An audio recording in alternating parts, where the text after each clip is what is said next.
시청자 여러분, 안녕하십니까? 10월 10일 미국 주요 뉴스를 전해드리겠습니다. 먼저 어제에 이어 극지방 경비함 건조 계획에 대한 추가 내용을 전해드립니다. 트럼프 대통령이 북극 안보 강화를 위해 최대 4척의 극지방 경비함을 해외에서 건조하도록 승인했습니다. 백악관은 이번 조치가 북극 지역에서의 국가 안보 공백을 메우기 위한 긴급 대응이라고 밝혔습니다. 대통령 각서에 따라 미국 해양경비대는 우선 핀란드 조선소에서 4척을 건조한 뒤 핀란드의 기술을 바탕으로 최대 7척을 미국 내 조선소에서 추가 생산하게 됩니다. 트럼프 대통령은 핀란드와 양해각서를 체결하며 양국의 조선 산업을 동시에 활성화하고 미국의 북극 방위력을 빠르게 강화하겠다고 강조했습니다. 현재 미국 해양경비대는 1976년에 취역한 한 척과 민간 선박을 개조해 지난달 취역한 한 척 등 단 2척의 작전 가능 함정을 보유하고 있습니다. 해양경비대는 연중 북극 작전을 수행하기 위해 최소 9척의 극지방 경비함이 필요하다고 평가했습니다.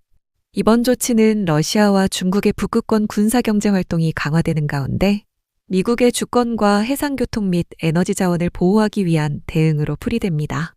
트럼프 대통령은 해외 건조는 일시적 조치이며 장기적으로 미국 내 조선 기술력 강화로 이어질 것이라고 말했습니다.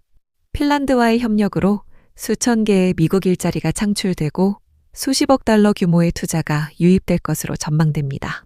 트럼프 대통령은 미국은 다시 위대한 북극 강국으로 돌아오고 있다고 강조하며 극지방 경비함 프로그램을 차세대 국가안보 전략의 핵심으로 제시했습니다. 다음 뉴스입니다. 이스라엘과 하마스 간의 휴전이 현지 시간 10일 정오 발효되면서 2년 넘게 이어진 전쟁이 멈췄습니다. 수천 명의 팔레스타인 주민들이 황폐해진 가자지구의 모래길을 따라 북쪽으로 이동하며 무너진 집터로 향했습니다. 가자시의 셰이크 라드완 지구에서는 집은 서 있지만 이웃의 집들은 모두 사라졌다는 주민의 탄식이 이어졌습니다. 이스라엘군은 도시 지역에서 철수를 시작했지만 여전히 가자지구의 절반 이상을 통제하고 있습니다. 휴전 합의에 따라 하마스는 앞으로 72시간 내에 생존한 인질 20명을 석방해야 합니다. 반면 이스라엘은 250명의 장기 복역수와 전쟁 중 체포된 1,700명의 팔레스타인인을 풀어주기로 했습니다. 트럼프 대통령은 이번 협정을 평화의 새로운 출발점이라며 오는 일요일 이집트에서 열릴 서명식 참석을 예고했습니다. 가자 남부에서는 불타버린 도시를 걸어 돌아오는 주민들의 발걸음이 이어졌고 많은 이들이 침묵 속에 폐허를 살폈습니다.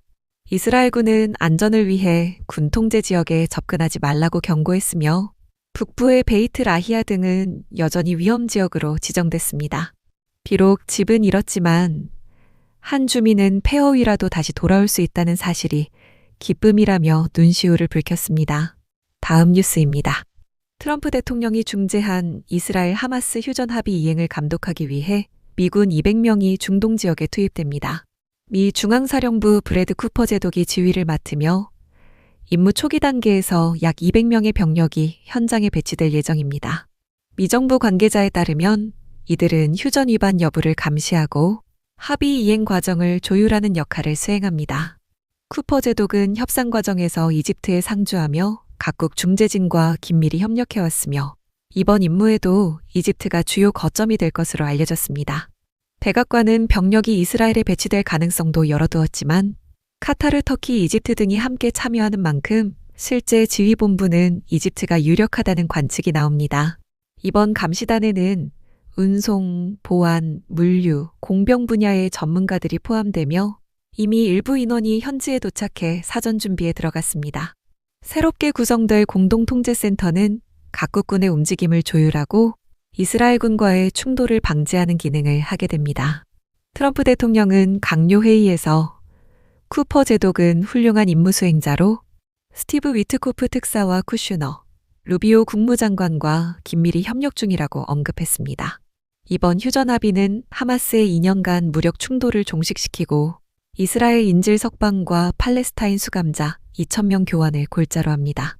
쿠퍼 제독은 2주 반 안에 지휘본부를 완전히 가동할 준비가 되어 있다고 밝혀 본격적인 감시체계 구축이 곧 시작될 전망입니다. 다음 뉴스입니다. 미국이 중국 선박에 고율의 항만 요금을 부과하기로 하자 중국이 미국 선박을 대상으로 한 특별 항만 요금으로 맞대응에 나섰습니다. 중국 교통부는 오는 10월 14일부터 미국이 건조하거나 운영하는 선박에 대해 톤당 400위안, 미화로 약 56달러의 항만 요금을 부과한다고 밝혔습니다. 이 요금은 내년 4월 640위안으로 인상되며 이후 매년 단계적으로 높아질 예정입니다. 앞서 미국은 같은 날부터 중국이 소유하거나 건조한 선박에 대해 톤당 80달러의 항만세를 부과하기로 했습니다. 해당 조치는 트럼프 대통령 행정부가 추진한 미국 조선산업 부흥 계획의 일환으로 중국의 해운 지배력을 견제하려는 목적이 있습니다. 이에 중국 최대 해운사인 코스코와 홍콩계 자회사 OCL은 요금 인상분을 화주에게 전가하지 않겠다고 밝혔습니다. 반면 일부 글로벌 선사들은 미 항만 기항을 줄이거나 노선을 재조정하는 방안을 검토하고 있습니다.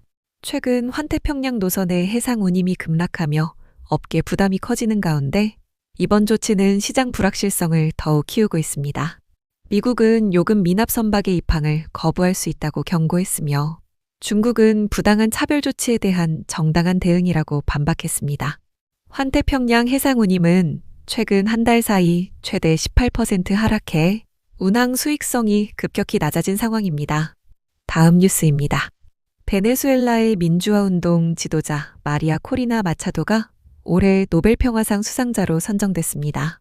노르웨이 노벨위원회는 마차도를 자유선거와 대표정부를 요구하는 시민들의 목소리를 하나로 모은 통합적 인물로 평가했습니다. 마차도는 니콜라스 마두로 정권의 탄압 속에서도 조국을 떠나지 않고 민주주의 회복을 외쳐온 인물입니다. 그녀는 지난해 대선에서 야권 후보로 출마할 예정이었지만 정부의 자격 박탈로 선거에 나서지 못했습니다. 대신 출마한 에드문도 곤살레스 후보 역시 이후 탄압을 피해 스페인으로 망명했습니다. 선거 후 베네수엘라 전역에서 부정선거에 항의하는 시위가 벌어졌고 정부의 강경 진압으로 20명 이상이 숨졌습니다. 노벨위원회는 마차도는 폭력과 위협 속에서도 끝까지 자유를 포기하지 않은 용기의 상징이라고 밝혔습니다. 올해 수상자는 트럼프 대통령이 중재한 이스라엘 하마스 휴전 합의로 인해 트럼프가 받을 수 있다는 전망을 뒤집고 발표됐습니다.